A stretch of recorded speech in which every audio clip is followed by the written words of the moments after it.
self-awareness is a prerequisite for growth. Mm-hmm. And that's the rule of thumb. So like just like I said, the rule of thumb is go slow. Self-awareness is prerequisite for growth. Welcome to Rebbi, I Have a Question, a podcast from Chappelle's and Midreshet Rachel V'Chaya. I'm your host, Donna Margolis, and in each episode, I sit down with Rabbi Yitzchak Shurin to explore one question sent in by a student or an alumna. Questions about family, relationships, identity, and the lifelong journey of becoming a Torah Jew. With over 4 decades of guiding students, Rabbi Shurin brings Torah wisdom from our sages, life experience, and the teachings of his grandfather, Rabbi Yaakov Kamenetsky Zatzal, to some of the most sensitive and personal issues we face. You may be surprised by what you hear. Let's begin. Hi, Rabbi Shurin. Hi. Today's question is, I chose a religious life. What do I do with my past? Now, this is especially relevant for women who became religious later in life, but it also applies to those of us who grew up in the religious world. How should we relate to the choices we made before we were observant or this observant? What role do those experiences play in our current religious lives? And how do we handle all that emotional stuff like regret or even shame? So, Rabbi Shurin, let's start with this question. How should a woman relate to the version of herself that existed before she was religious? Is there value in integrating her past, or is it better to distance herself from it? Okay, that's an extremely important question. I think it's an important question for every Baal Tshuva for sure. And again, like you said, the from birthers as well.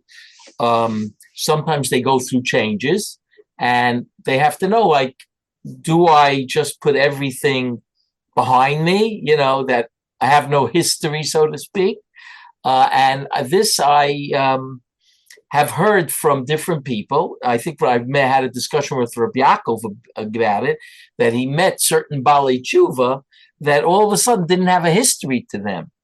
And this is something that could be quite dangerous. So I have to say that you definitely have to integrate the old version. What I like to look at this at, and sometimes I tell parents of my students when they ask me, is my daughter going to be something completely different? And I say, absolutely not. They're going to be the same person. Maybe you want to call it the more improved version, right? Just like with a book, you have the more improved edition. It doesn't mean that the book has changed. It means there's a lot of improvements in that same idea. And that's what I think is, on the one hand, the woman has to make sure that she brings along her old personality. I have to give you some examples because I've had these over the years and they may be a little bit funny, but the ramifications are very serious. A woman, I had one case where women told me, who knew this person before they were from, they were the funniest person, and now they're not funny anymore. They don't know how to have fun anymore, or they had a strong personality before, right? And you find that all of a sudden this woman is not funny anymore. It was funny for the last 21 years. So what is going on here? The answer is she's repressing her personality, which is very problematic, because when you repress your personality, eventually what happens is you get depressed. So, and I've seen this, and therefore I always tell women, interestingly enough, I tell them that I heard that you're very funny, because sometimes they're not funny in front of me, but they'll say, I heard they were very funny, and they'll laugh about it. Okay. So this is real. It's really important that we definitely have to integrate and not leave behind. That person has a history. There's a lot of good things in that history, and you don't want to disconnect your personality from your new self. Okay, I hear that, but a lot of people feel really embarrassed and sometimes even ashamed of parts of their past. So how do we think about that from an emotional and a spiritual level as well? Like, is tshuva supposed to just erase the past, or does it transform it? How do we think about that, like religiously, from those So when you things? talk about spiritually, it's a little bit easier because I've spoken to Reb Zalman Nehemiah Goldberg about this, and I asked him. I said, "There's a woman or a man who was not Shomer Shabbos their whole life, right?" And we joked about it. How many death penalties was that, right? Do they have to do tshuva on it? And he said, no, they don't Hmm. have to do tshuva on it because they didn't know it was prohibited. A mitzvah in Chaver, for instance, on theft. Like I've had students over the years, many students, by the way, Donna, that have come into my office in tears after Esther taught mitzvahs b'nam l'chavero, and she spoke about Gezel, and all of them come into my office. Some of them were shocking to me, okay, and said, "Listen, Rabbi, I just wanted to let you know that I shoplifted. Now I didn't do it a lot, but every now and then there was a really pretty sweater." In the department store. I shop. So on that, you do have to do tshuva. I'm not going to go into that right now and how that's supposed to work. But on most of the things, when you talk about kosher, Shabbos, they didn't really know, even if they heard you're not allowed to eat pork, it didn't mean much to them. And therefore, Reb Zalman Nehemiah felt that you don't have to do tshuva on those things. And, the tshuva that you do, that you start keeping them is well enough. And you don't have to go through the process of, doing four things, accepting upon yourself never to do it again.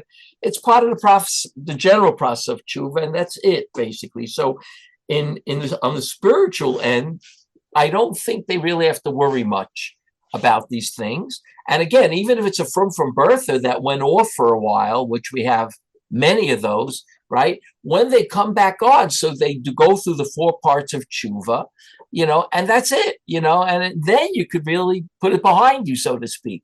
But I don't think, even when the Rambam says, and I'll quote the Rambam here, because that's where people get a little bit confused. The Rambam says, when he talks about Darkei HaTshuva, he says, Umashana Shmo, he should change his name, Klomar, after he does tshuva, Ani Acher, Ve'eni Oto Ha'ish, Shaso Toma'asim. So people, what does it mean? I'm not the same person that did this, right? So a lot of people think, okay, I got to get rid of my old personality. That has nothing to do with personality. It has to do with the type of actions I've done. And it could be part of my personality that I've done these actions, and that I have to do definitely tshuva on and get to the level where I've gone beyond, meaning my challenges, I've gone beyond those challenges, right? And I've overcome them, right? You can feel really good about it, right? And in that sense, I'm not the same person anymore because I've been doing those things for a very long time. And now I've gone beyond it. So in that sense, I'm a new person, but it doesn't mean that your personality should change completely. You're not really the same person anymore. You're the same person, but like we said, a more improved version.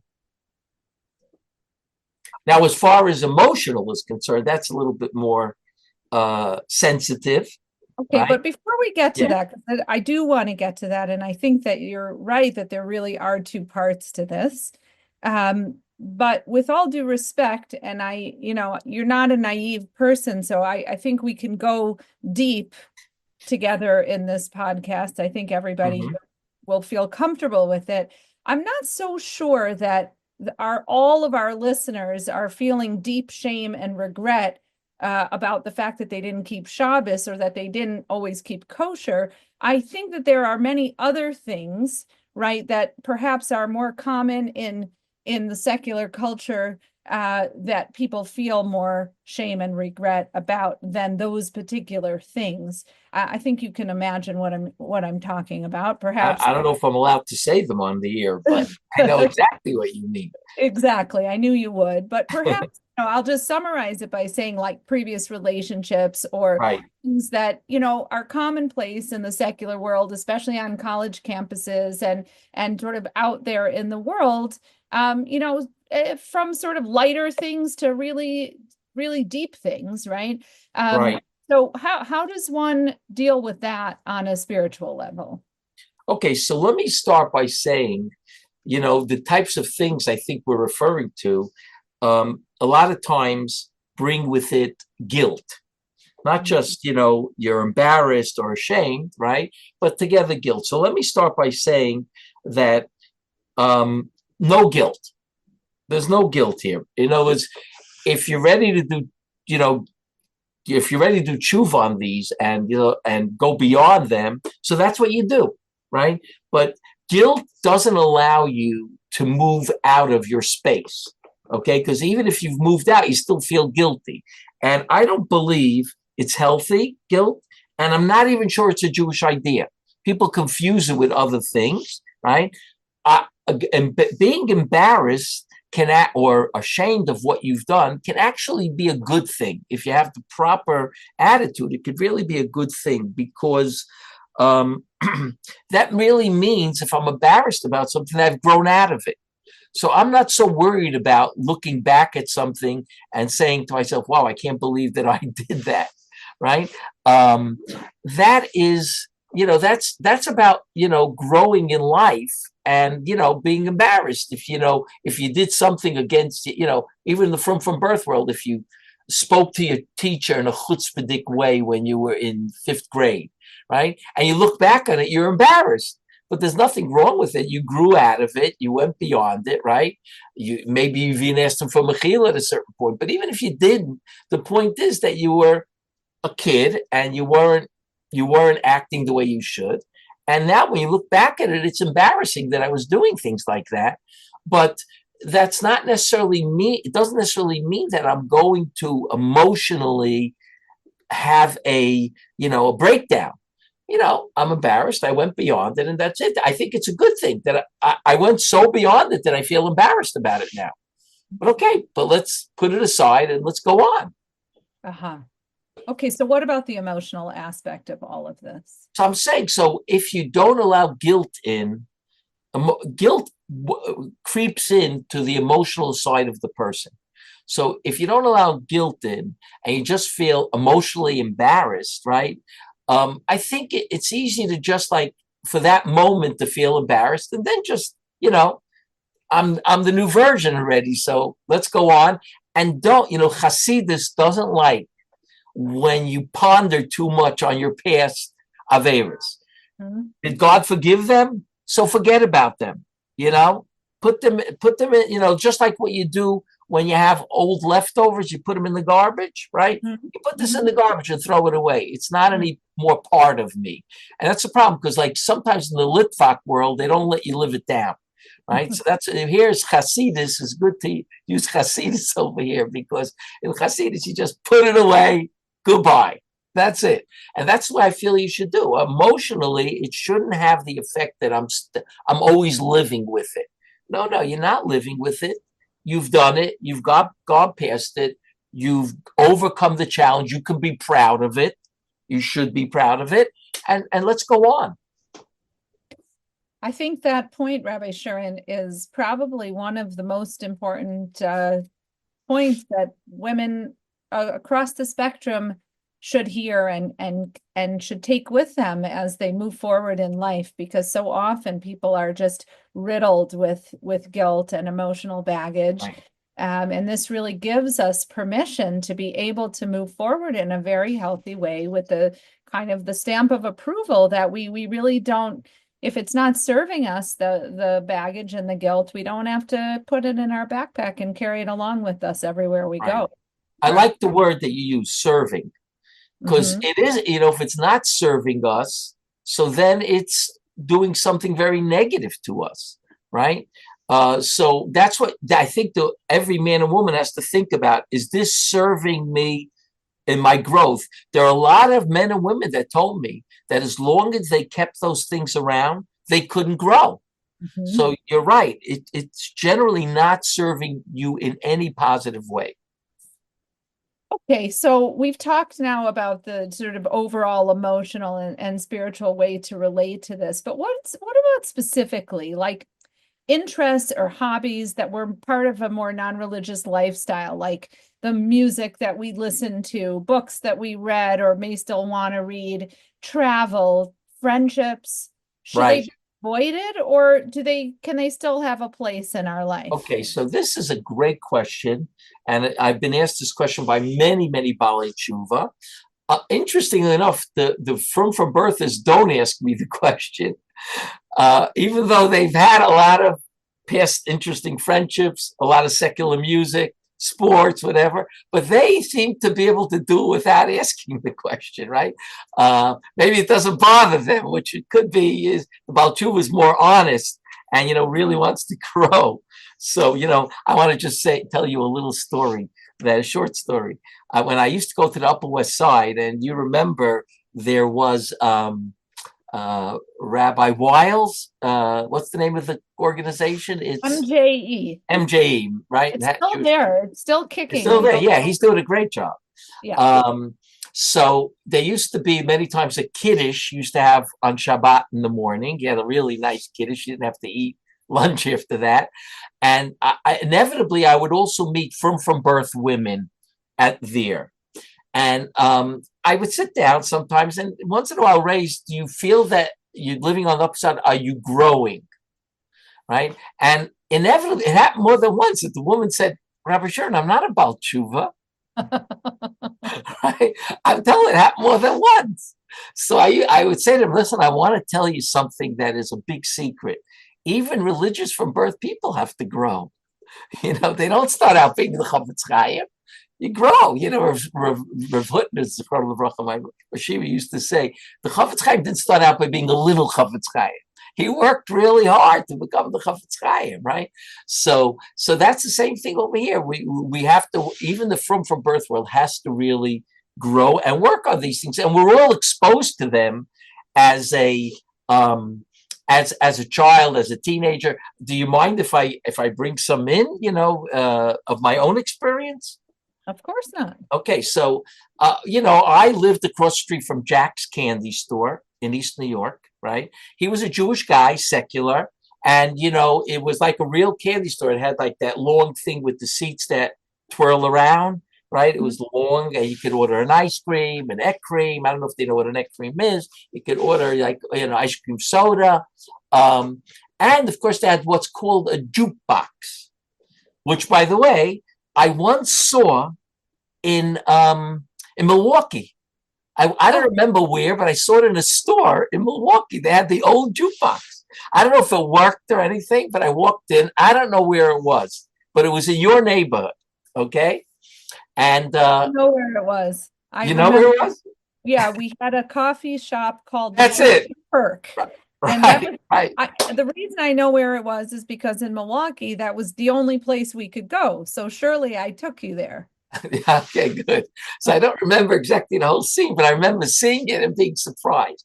But I want to tell you, I was from age 5 till age probably 7 or 8. I remember it very well that, used to put a nickel in and the record would come down and play for like 2.5 minutes and then it'd be over. And of course, there were teenage kids there that were secular, some non-Jewish, Italian, some Jewish.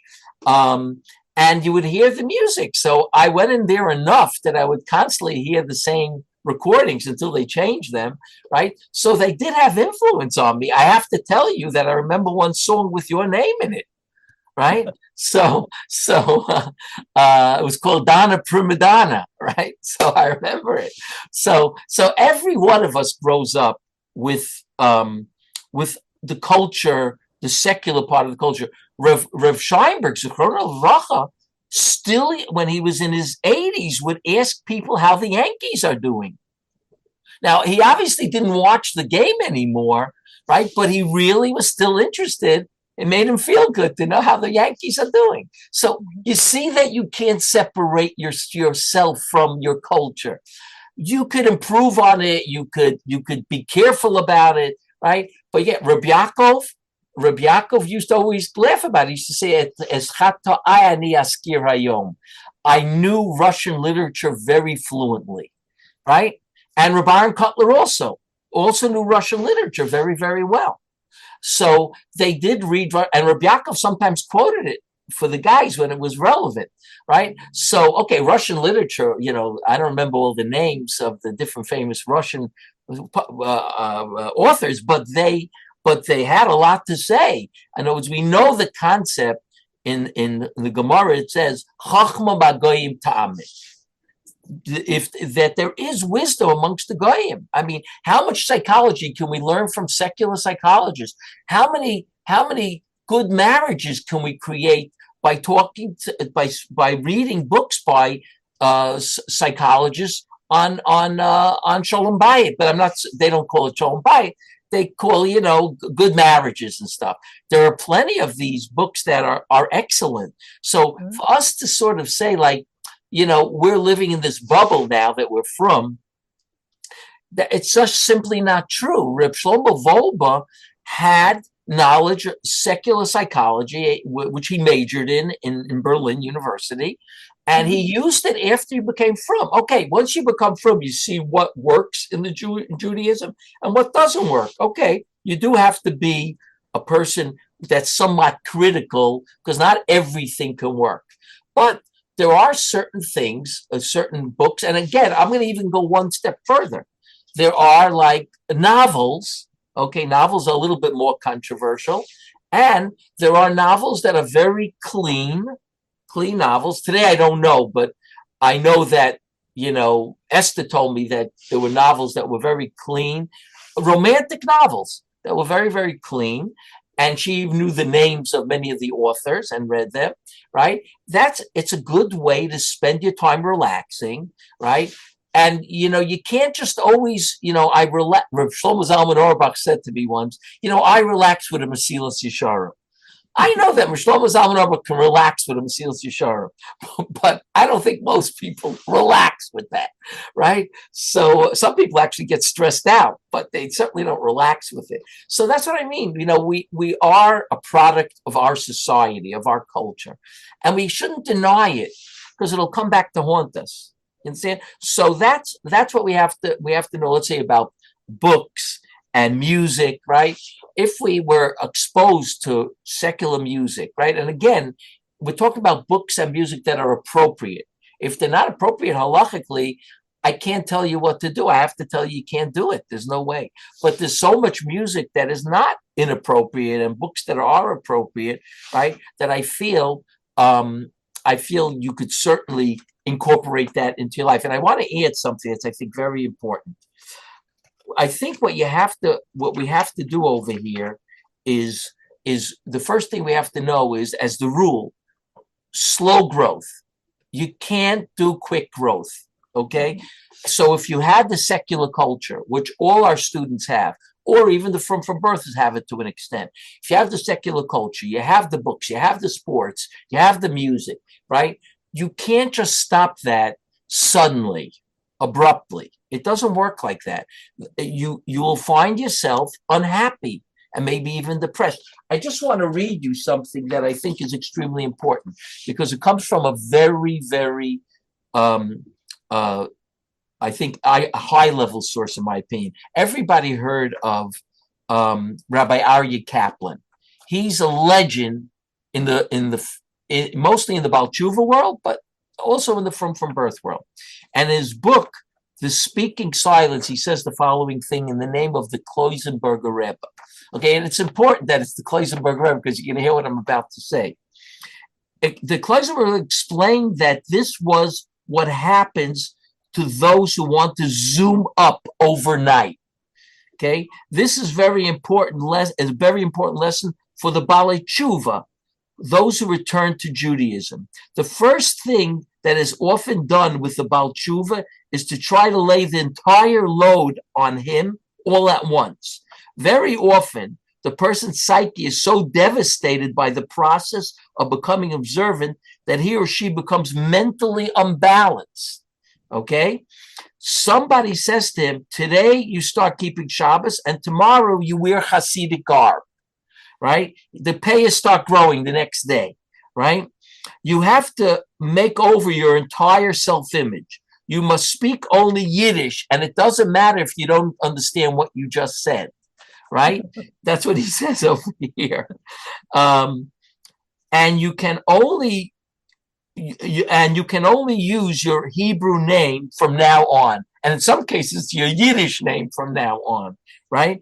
And not only do the parents not recognize this person anymore, right? Sometimes the person doesn't recognize the person anymore, right? This is very dangerous and undesirable. The process could have taken 2 years in a healthy manner. But if it happens too fast, very often after 5 years, the person still doesn't have his head on straight and sometimes never regains his balance. On the other hand, if it is taken slowly and surely, step by step, it is very easy to become observant, retain your psychological balance very well. Okay? This is the Klosenberger Rebbe and Rabbi Kaplan. Okay, so that's important, that no matter what you take on, it has to be slow and thought out, right? And then you can first take it on. So try things very slowly. He says even a few years it could take, right? So you have to see can I do without the secular music? Can I do without the secular books, right? Especially if we're talking about, romantic novels or something, right? So I know people who read romantic novels after they became frum, but 10 years after they stopped. And that was a very healthy way of doing it. It's not going to be usser. We're not talking about usser and mutter here, where we talk about, if the music is inappropriate, then you're not allowed to listen to it. Of course, I can't do anything about that. But if the music is just, it's not exactly what a Ben Torah would necessarily listen to, but it's not inappropriate in the sense that it's us to listen to. There's many, songs, whether they're in the Hebrew language or the English language, that are very happy songs, and your personality feels like on the up. That's extremely important that you keep that around. All of a sudden you stop listening and you can't understand why you're so sad and depressed every day.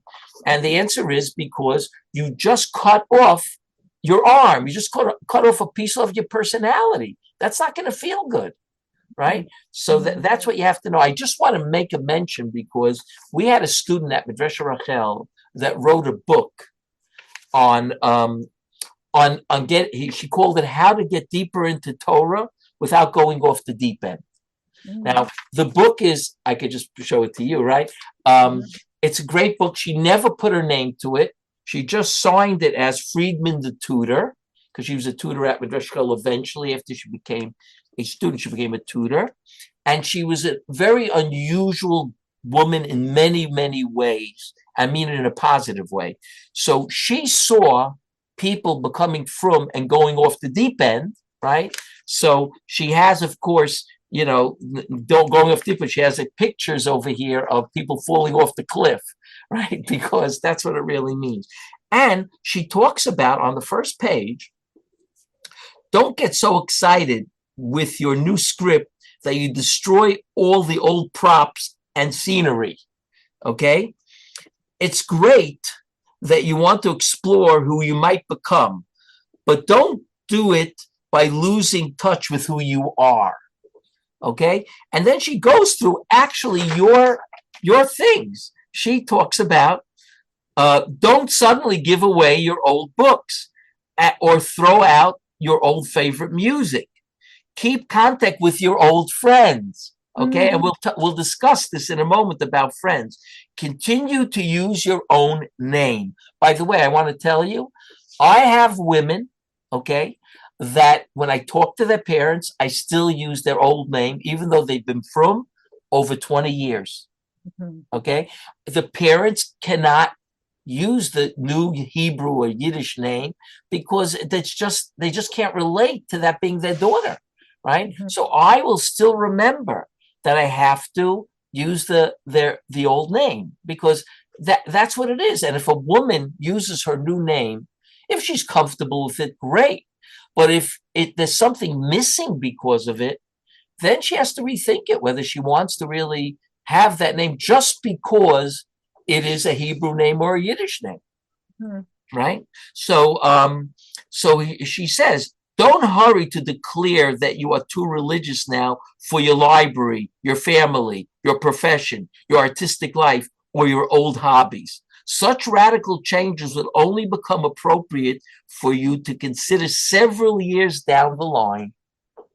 Exactly what Rabbi Kaplan said. She said, right? In other words, this is something, and by the way, this little booklet of about 10 pages really helped a lot of Bali Tshuva. I don't know if she's ever, she reprinted it many times. So I don't know if she's reprinted it in recent years, but I used to give it out. And to both the men and women's school and sometimes to other schools as well. I gave it out to her Samech, Teisha Torah, because she didn't want to give it out. She didn't want people to know who she was. But let's not get too off the topic, right? But that's the approach that has to be over here. You want to give up your music? Take it slow. You want to give up your hobbies? If they're not us or your hobbies, why should you give them up? They're part of your personality. Why were you drawn to that particular hobby, right? Why were you drawn to it? Or why were you drawn because of your creativity? You're drawn to something, right? You don't want to give that up. And even if what you're doing is not correct, so substitute it for something that is, but don't just dismiss it because you were attracted to something because of your personality. That's still there, right? I want to tell you one more thing before you raise another question. It's going to be a funny thing. I even tell the women not to get rid of their pants from the closet. If they want to get rid of pants, leave one pair. All right, just leave it in the closet because for them growing up wearing pants, it is a big thing. To us, we don't think it's a big thing in the from birth world, but it is a big thing. And a lot of women have said to me, Rabbi Shurin, every now and then I just put on that pair of pants. I don't go out with it, but I put it on, right? And you see clearly that it's more than just, it's an emotional connection. It's not just a pair of pants like we look at it as, I would look at it, but I see clearly it's not. It's much more me. That's me, Rabbi Shurin. Okay. But then people have a legitimate concern that keeping that connection to your past might like one day pull you back. So right. How do people know when it's actually a healthy thing, like slow growth, like you mentioned, or when like on the verge of risky? Right. So I don't believe that two people are really the same in general, and certainly not when it comes to past friendships and stuff like this. If you can substitute for other things slowly again, right, that would be great. Whether we talk about friendships, I just want to mention that many women have told me that till today, they're from 20 years, they still have their non-Jewish friends, right? So some of them have one non-Jewish friend, their best friend, but you can't give that up. That woman has been so helpful throughout your life. Right? What do you mean just give it up? Because now you found a rabbi or a Rebbitzin mentor. It's not going to work in many cases. If it works, great, right? So there are certain things that we know that are not appropriate that, you do have to give up. And they should be discarded. But there are other times when you need trial and error, right? You're not giving up your secular music. Is it bringing you down? Right? Is it, I remember one case where people got rid of their, I don't know if you know what this is, like the big records, 78s, they called it, right? Of Simon and Garfunkel and a few others, right? They got rid of it. They told me approximately 20 years after they became frum. Right. So they didn't listen to it because first of all, you don't have record players like that anymore, but they had it in their house. They didn't get rid of it for 20 years. Right. Today, they could probably sell it for a lot of money, but they didn't have. They're back in fashion. Right. I was told. But what I'm trying to say is that there's a trial and error here. We don't have to be afraid of the trial.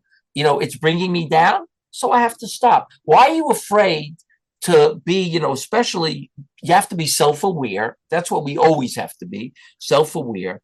And you're able to tell, is it keeping me down? Is it making me go backwards, right? I'll give you an example, a friendship, right? So there were women that told me that, their friends go out to bars and they don't feel it's appropriate anymore. So I said, I understand it, right? If you have a friend that's willing to, a little bit of give in the friendship, and they're not going to necessarily take you out to a bar and meet up with guys, because that's not appropriate for a woman to do.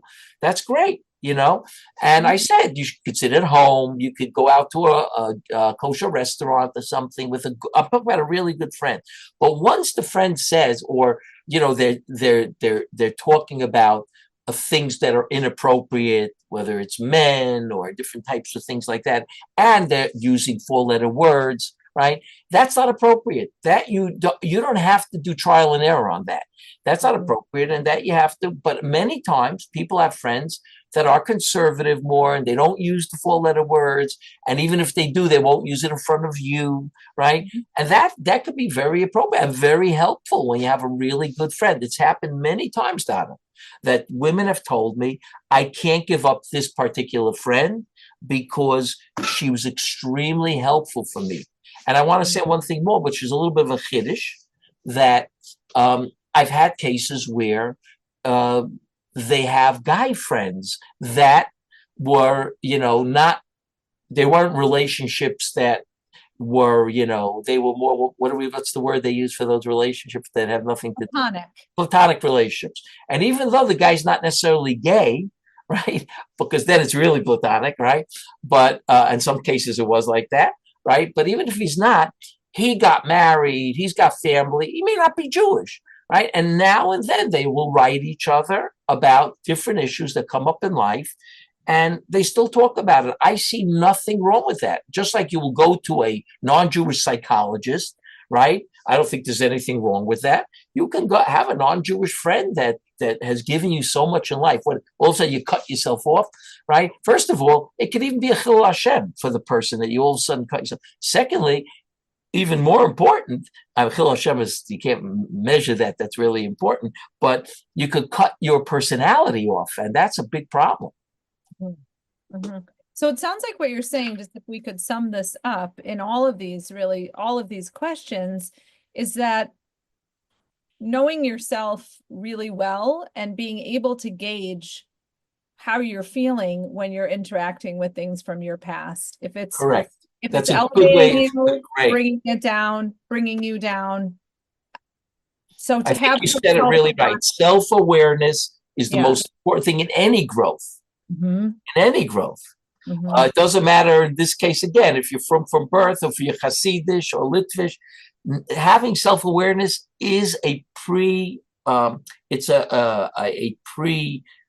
wery call it? Like precursor? Prerequisite? Prerequisite, that's it. A prerequisite to growth. Can you say that again? Yeah. In other words, self-awareness is a prerequisite for growth. Mm-hmm. And that's the rule of thumb. So like just like I said, the rule of thumb is go slow. Self-awareness is prerequisite for growth in any area. I love that. So I think, Rabbi, this conversation really speaks to the heart of what it means to grow authentically. Like, how will we honor where we came from, and also to live with intention about where we're going into the future. So I want to let our listeners know that in next month's episode, we're going to explore the interpersonal side of this question. Okay. What it means, what to share, how to relate to others when your past looks very different from your present. Oh, great. If you have a question for a future episode and you want to send it our way, you can email us at questions@darchenoam.org. That's questions@darchenoam.org. Rebbi, I Have a Question is a podcast from Chappelle's and Midreshet Rachel V'Chaya. See you next time. Take care, guys.